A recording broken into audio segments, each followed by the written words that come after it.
अस्सलामु अलैकुम, मैं हूँ सलवा स्नैन। आप देख रहे हैं जोर न्यूज़ HD।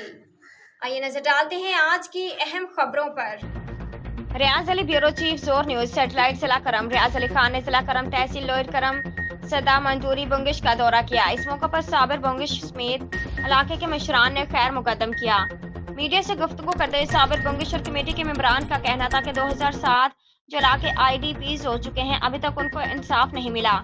पहले दौर में 1,50,000 का चेक्स अभी वो 50,000 का भी बराबर नहीं है, उनको रिलीज करें। उसके साथ हमारा रोड इरिगेशन वाटर चैनल भी आपके सामने है, इन पर हुकूमत फौरी इकदाम करें। एक सवाल के जवाब में साबिर बुंगिश ने साबिक वफाकी वज़ीर साजिद हुसैन तूरी का शुक्रिया अदा करते हुए कहा कि हमारे इलाके पर रोड की तामीर पर तवज्जो दी है और हम उनको शुक्रगुजार हैं।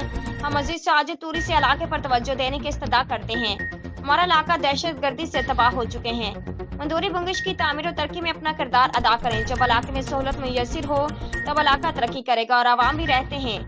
रियाज अली ब्यूरो चीफ, जोर न्यूज सेटेलाइट जिला करम। आज के लिए इतना ही। मजीद खबरों और अपडेट्स के लिए देखते रहें जोर न्यूज़ HD।